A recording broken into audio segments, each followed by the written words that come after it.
Omniverse. Hey, this is Cat. And Jess. You know, Mother, She Wrote is free to listen to, but it's not free to make. So please, consider supporting our work on Patreon. You'll get early ad-free episodes of this show and all the storytelling podcasts we create. Head to patreon.com/Omniverse Media to chip in and join our community of world-saving wonderkind. Love you!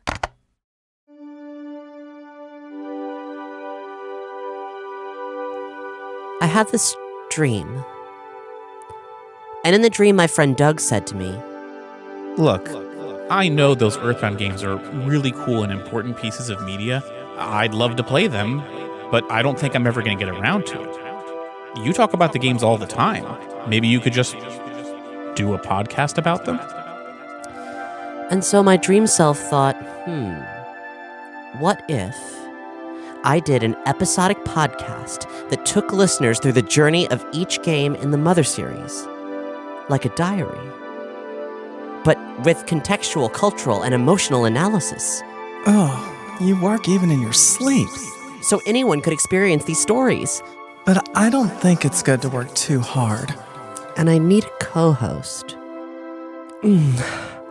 So I wake up and I call my girlfriend and I tell her about the dream. It's like a diary about the Mother series. And you could call it Mother, She Wrote.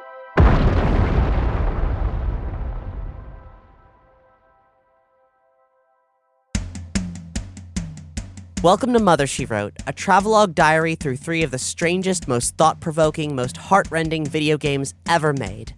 I'm Cat Blackard. And I'm Jessica Mudd. And you're a mother. I am. And we both live on Earth. And we both love video games. And therefore, we're uniquely qualified to unpack the Mother series, as it's called in Japan, or the EarthBound series, as it's called in English-speaking countries. A trilogy of role-playing games published by Nintendo, written by the enigmatic multidisciplinary artist Shigesato Itoi. Every episode, we're going to tell you a piece of that story, as it's lived by the characters and as we play it. And then, we'll peel back the layers and talk about the weird cultural references, the music, and what it all means. But not this episode. This is a place to start, like the part of a game where you name your characters and pick the color of your text windows. And your favorite food.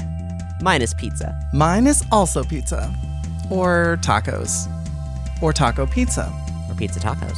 But that's a delicious topic for after this recording session. So, Cat, why is the Mother series so special? Jess, I am very glad you asked. EarthBound is the first postmodern video game. It's a role-playing game set in modern times, made at a time when all RPGs were medieval fantasy. It broke all the rules about the kinds of stories you could tell and what a video game should look and sound like. The Mother series addresses topics like queerness, late-stage capitalism, cults and groupthink, child abuse, breaking the fourth wall, police misconduct, environmental collapse, the profound power of kindness, homesickness, deadbeat fathers, corrupt politicians, chronic ailments, all in an irreverent sci-fi comedy. It is to video games what Talking Heads is to music. Genre-bending, uncompromisingly funky, and surreal pop art, filled to the brim with as much poignant messaging as there is cartoon imagery. Wowza. So the EarthBound series. It's 3 games. One came out on the Nintendo in the 1980s, one came out on the Super Nintendo in the 1990s, and one came out on the Game Boy Advance in 2006. 3 games, 3 decades, and only one of them came out in the United States. And I have to admit that my first exposure to any of the EarthBound characters was in the Super Smash Bros. Series. When Super Smash Bros., the original one, came out on the Nintendo 64, there was a character called Ness in it, and I would say his most distinguishing feature was his psi powers and his baseball bat. Yeah, Super Smash Bros. Is, of course, a fighting game featuring characters from all across Nintendo's games, but even in that first game, where there were only a handful of characters, big ones like Mario and Pikachu, there was this one character from EarthBound. And that's not the only thing, though. The Smash in Smash Brothers is likely a direct reference to the entire Mother series. In all 3 Mother games, when you're battling, you can deal a massively destructive smash attack, and that's like Smash Bros' whole thing. And EarthBound and Smash Brothers were co-developed by HAL Laboratories, so none of that's probably a coincidence. Learning about NES and EarthBound through Smash Brothers was a shared experience between you and a lot of people, Jess. Smash Brothers became one of Nintendo's biggest hits, but meanwhile, no one knew about EarthBound in the States. It was considered a massive flop. But the games are huge in Japan, so naturally, NES was in Smash Brothers. And his appearance there was actually really important to developing the fan following for EarthBound because a bunch of people playing Smash Brothers thought, who is that? And eventually looked into it and found, much to their surprise, I assume, a very large cult following on the internet. It was at exactly the right time where young people were getting the internet and fan communities were growing, and the fan community for EarthBound became one of the most dedicated fan communities for anything to do with a Nintendo property. The people who did play this game loved it and had never seen anything like it before. Like we said, it's a role-playing game, but the fact that it takes place in modern time really set it apart from everything else. And the game for the Super Nintendo is extremely colorful and psychedelic and extremely strange. So if anybody did play it, it left a big mark. Its differences were also probably why people didn't bother to pick it up in the first place. But if we're speaking to any audience members who are not familiar with the format of the games, like it is like a Final Fantasy game. You have random enemy encounters and you have items and you select from a menu of different actions you can do when you're in a battle or whatever. It's fighting based, you gain experience, but you're also solving problems, talking to people in towns, making connections, learning things, figuring out social puzzles. So EarthBound came out in 1994, and you played it pretty close to that release date, right? Yeah, I rented it from Blockbuster Video. And eventually acquired your own copy, right? Yes, which I bought through a mail order subscription service back when you could, buy used games from catalogs. Did you complete the game when you rented it? No, I didn't. The thing is that I rented it, a friend rented it, we were both super into it, and the KB Toys at our local mall had one copy of it on its big, oversized box, warming the shelf for ages, and we've been really curious about it. Then we finally tried it out at Blockbuster, and we were like, damn, we really like this. And he bought it. He bought the one copy that I knew of in town, so then I was playing his, and then another friend got hooked on it from us getting hooked on it, and then I think I ended up being the last person to get a hold of a copy of it. But I was living vicariously through them for a while. But EarthBound is your favorite game of all time, right? That is correct, yeah. So, Kat, when I first met you and we first began to bond over our mutual love of video games, I at some point asked you what your favorite game was, and you told me that it was EarthBound. And I told you that my favorite game was Final Fantasy VI. And we both discovered that neither of us had played each other's favorite game. And we entered into a bargain of sorts. I would play EarthBound and you would play Final Fantasy VI. And how's that going, by the way? Well, I'm still playing Final Fantasy VI. A lot of other things have come up, and a lot of other games have been played in the meantime. And yeah. It's great. Final Fantasy VI is great. I cannot believe that I missed out on it so long. I knew it was a glaring hole in my video game continuum, and now it is only proving, however many decades later, that it's still extremely impressive. But two Japanese RPGs that came out at roughly the same time, our two favorite games of all time. And now we're going to get to talk about EarthBound and discuss all the fun little strange nuances about it and what makes it so special to you, and me getting to experience it much later in life, sort of coming to understand the headspace that you might have been in when you played it originally. And I'm very much looking forward to getting to have these discussions with you to really dive into this content and explore this. EarthBound has captured a lot of folks' imaginations and really inspired a lot of young people who have become known adults and creators today, because there's a shocking amount of depth in it. And it is such a radiant piece of pop art.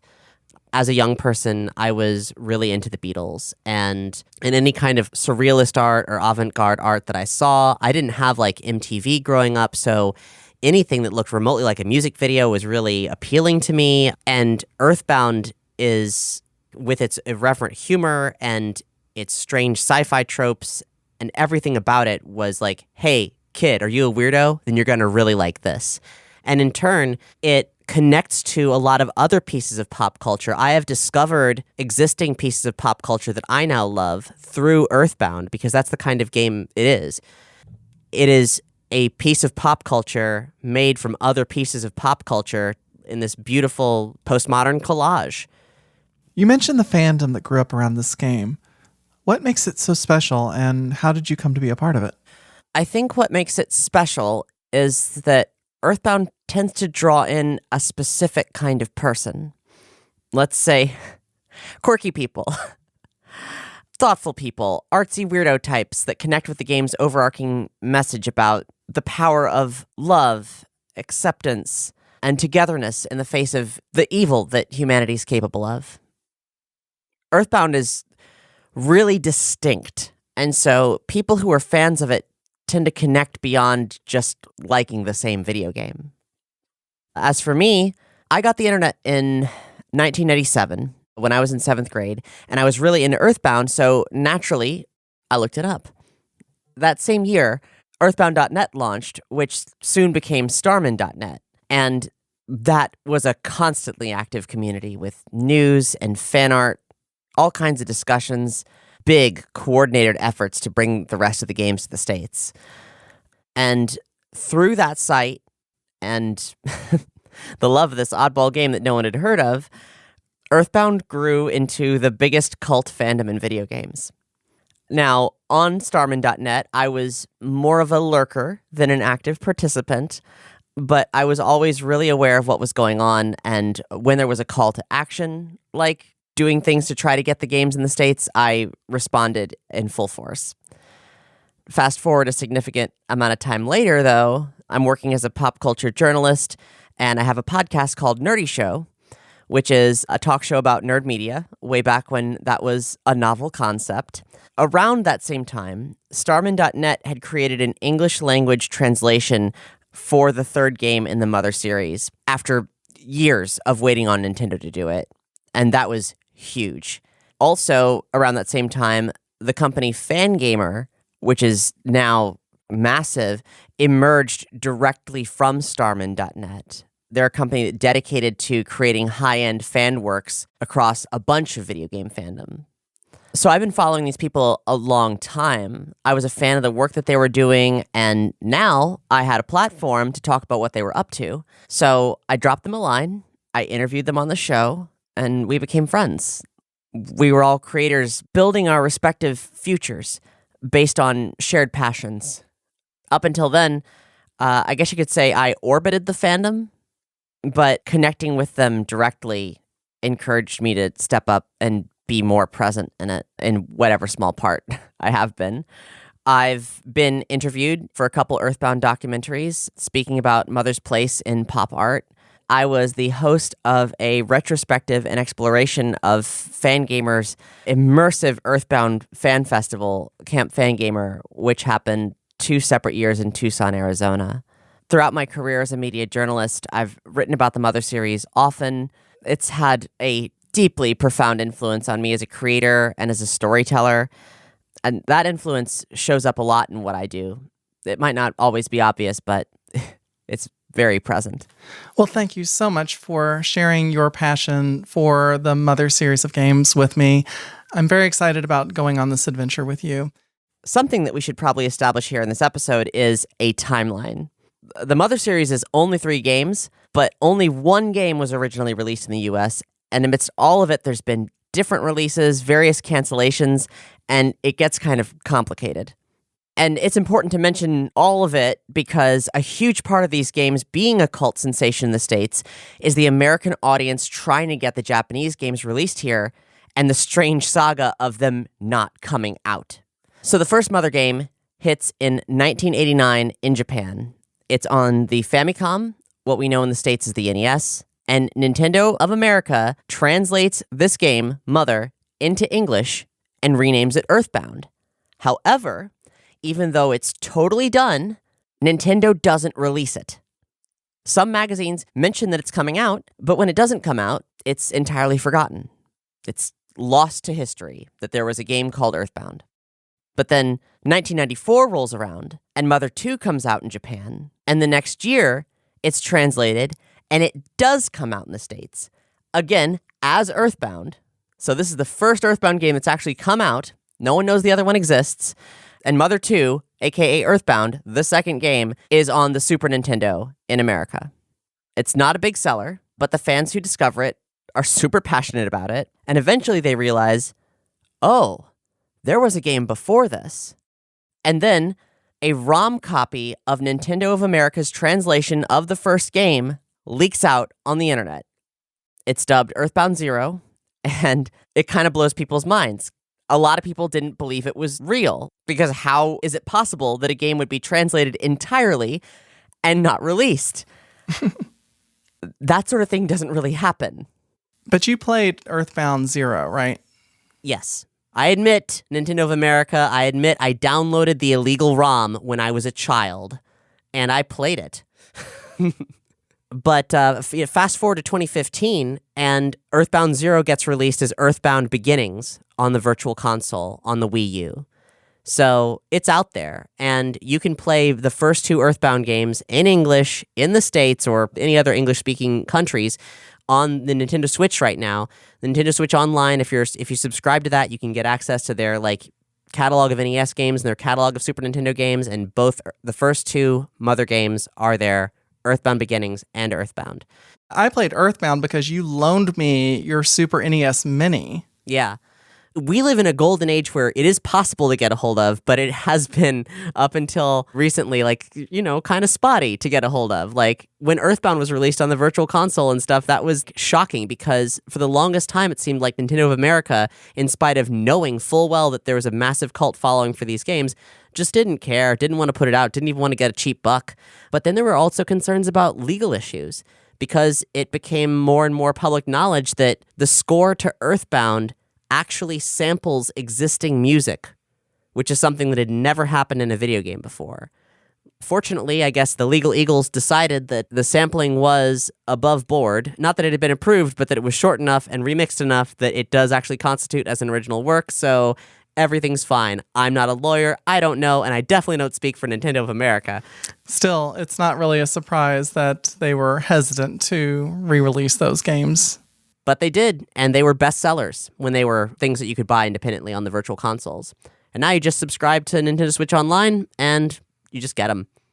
But the thing is about the third game, Mother 3, it was originally announced in 1996 as EarthBound 64, a game that was so big you were going to need an expansion to the Nintendo 64 to play it, one that didn't actually end up coming out in the States, and when it did come out in Japan, it was a flop. It was called the 64DD, a disk drive expansion. And the game was canceled in 2000, which is the year before the GameCube came out, the system that immediately followed the Nintendo 64. And with it, Mother 3 died. But the thing is that because EarthBound had come out in the States, American magazines were covering EarthBound 64 as a game that was coming out. So at the time, especially with the hype of Smash Brothers and Ness being a character in Smash Brothers, all us EarthBound fans on the internet were like, oh my god, there's gonna be an EarthBound game on the Nintendo 64. Can you believe it? This is so crazy. And everyone's talking about it. And when that didn't happen, a bunch of children on an internet fan community, which I was a part of, tangentially at least, got together and raised a ruckus and started calling Nintendo of America and started sending letters and started active, dedicated campaigns to antagonize this company into releasing this game to prove that there was an audience for it. Smash! Yeah.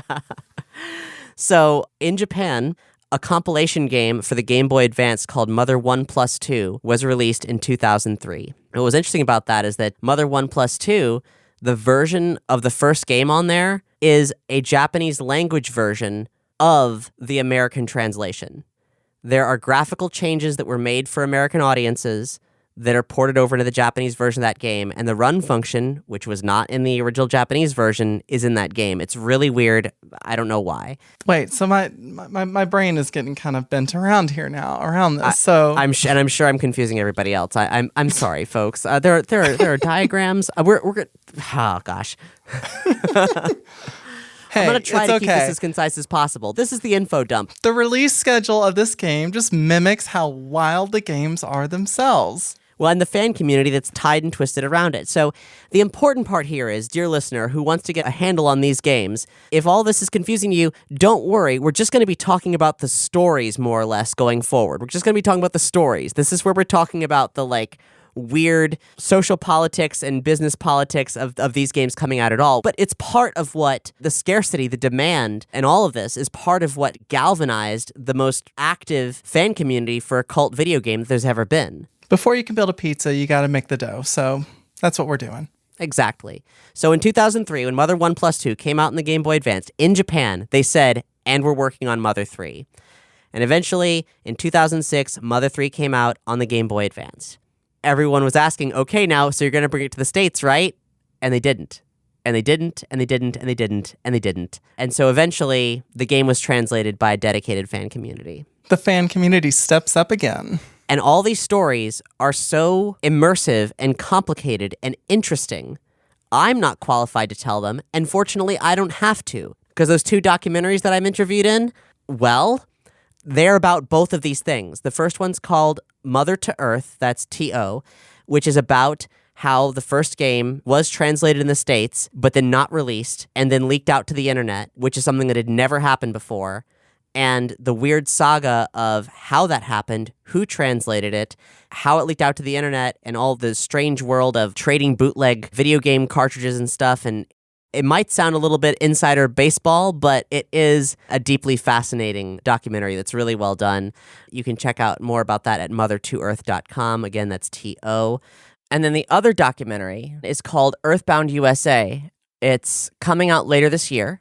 It's a film by Jazzy Benson, made in-house by Fangamer. Essentially, it's the story of this incredible fan community that's come together to create friendships and families and lifelong partnerships and businesses, incredible multimedia convention experiences, and basically what the impact of EarthBound is, and how the games not being released in the States were a part of that impact.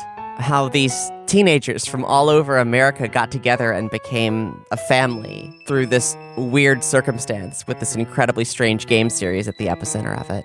That is really a heartwarming tale. New episodes of Mother, She Wrote release every other week on Mondays, or Mom Days if you like a mnemonic device. Jess and I are playing the games in segments, and each episode opens with a short, immersive audio drama exploring the story from the perspective of the characters, to pull you into the adventure, even if you've never played the games before. And then, Jess and I discuss all the fascinating details in the game and behind the scenes. I'm going to be recording my play sessions and posting them to YouTube, so if you want to follow along, you're welcome to come do that. Jess, I am so excited to share this with you. It was really a lot of fun to play EarthBound and get to share the wild and zany things that were happening in real time. And I'm so looking forward to getting to dive into that again. Until then, I'm Kat. I'm Jess. And that's all she wrote. Mother, She Wrote is made possible thanks to the generous support of our Patreon producers, Becky Scott Fairley, Bob Hogan, CB, Joe Tank Ricciardelli, Josh King, McDribble Deluxe, Mjolnir MK86, Patrick Webster, Sean Hutchinson, Sean T. Red, and our super deluxe executive Patreon producers, Big Bad Shadow Man, Marcus Larson, and Jamieson Malone. You can join the team at patreon.com/Omniverse Media. And if you think that Mother, She Wrote is simply smashing, please rate and review us on Apple Podcasts or Podchaser.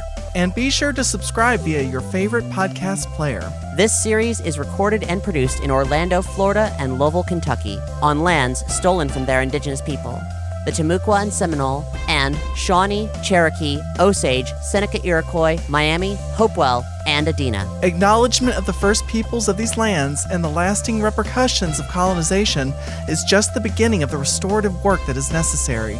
Through awareness, we can prompt allyship, action, and ultimately decolonization. For links to aid Indigenous efforts and to learn more about the First Nations of the land where you live, visit omniverse.media/landback. Mother, She Wrote is written, produced, and performed by me, Jessica Mudd. And me, Kat Blackard.